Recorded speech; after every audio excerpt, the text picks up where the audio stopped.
The words "stop. He's already gone" cut through the emergency room at the exact second the heart monitor collapsed into a single, merciless line. For a fleeting moment, even the machines seemed to pause, as if the room itself understood that something irreversible had just occurred.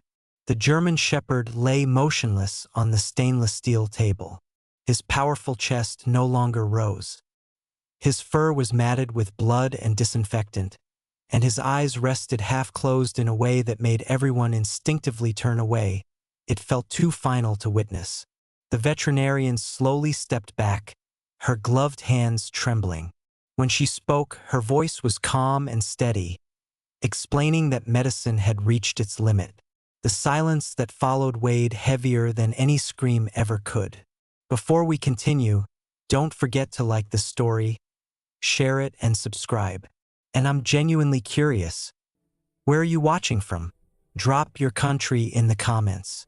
I love seeing how far these stories travel. Back to the moment. A woman standing near the wall collapsed first. She pressed her hands over her mouth, yet her sobs still escaped. A small boy clutched her jacket, shaking, whispering the dog's name again and again, as if repeating it might somehow pull him back from wherever he had gone. The nurses lowered their heads. Years of experience told them this chapter was closed. Miracles, they knew, were stories people tell themselves to survive grief. Not things that happen under harsh neon lights at 3 in the morning. Someone reached for a sheet. That was when the doors burst open. Officer Daniel Wallace rushed in. His uniform was wrinkled, his breathing ragged, his eyes burning with a desperation that didn't belong in a place built for quiet procedure and gentle acceptance. He didn't ask what had happened, he already knew. And when the veterinarian tried to stop him, he didn't slow down. Something deeper than reason was driving him forward. Only an hour earlier, Daniel had carried this dog out of a burning warehouse. He had felt the animal's heartbeat pounding stubbornly against his own chest. He refused to believe that heart had simply decided to stop. "No," Daniel said. His voice cut through the room, sharp enough to make everyone look up. "Not like this. Not after everything he survived." He stepped to the table and placed one hand on the dog's broad shoulder, gripping it as if anchoring himself to something real. His other hand hovered above the still chest. The veterinarian shook her head, tears in her eyes, gently explaining that the heart had stopped and that continuing would only hurt those who couldn't let go. Daniel leaned closer. His voice dropped until it was meant only for the dog. He talked about tomorrow's shift they were supposed to work, about the quiet morning walks he'd promised, about the child who still needed him to come home. Without asking permission, Daniel positioned his hands in a way none of the medical staff recognized. It wasn't CPR. There was no defibrillator. It was slower, deliberate, something learned far beyond textbooks or training manuals. His fingers pressed in a measured rhythm. Not with force, not with panic, but with intention. As if he were reminding the body how to remember itself. "Please," the woman whispered, though she no longer knew who she was begging. The veterinarian was about to speak again, to stop him, to shield everyone from false hope, when a nurse froze mid-step, eyes locked on the monitor. A faint blip appeared, then vanished, then appeared again, fragile and uncertain, like a knock on a door from someone unsure they were welcome. The room held its breath. Daniel didn't stop. Whatever he was doing, whatever he believed, he was fully committed now. There was no turning back. The second pulse came stronger than the first. No longer a question, but a statement. The flat line on the screen began to rise and fall in uneven waves, making everyone forget how to breathe. One nurse whispered the dog's name like a prayer.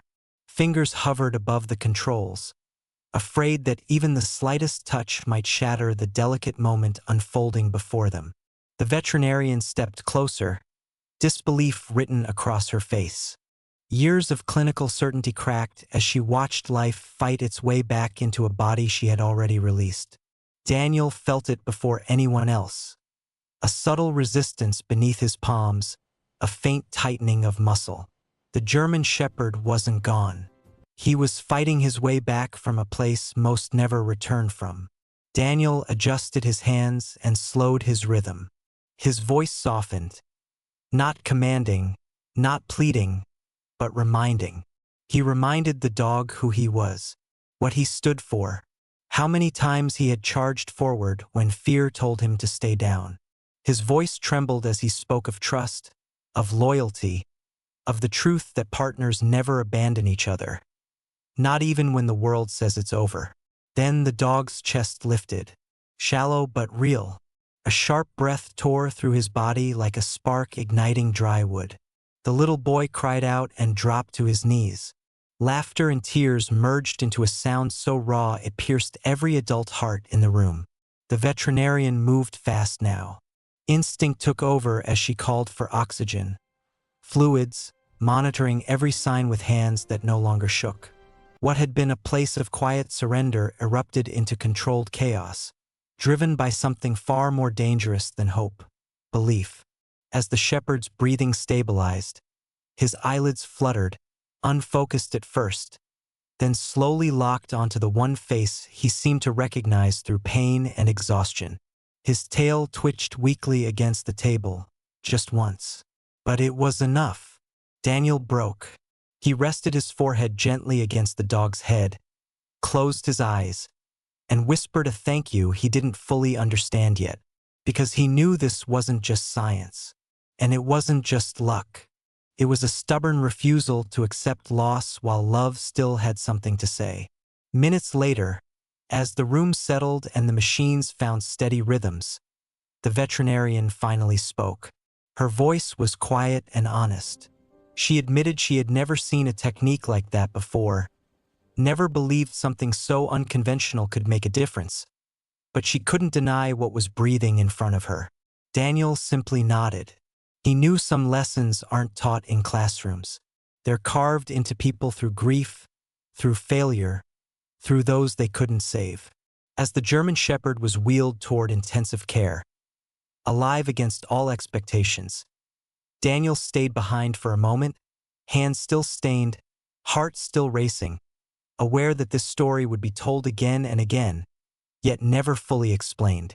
Because sometimes, when everyone else says it's time to stop, when the world decides it's over, all it takes is one person who refuses to believe the ending has already been written.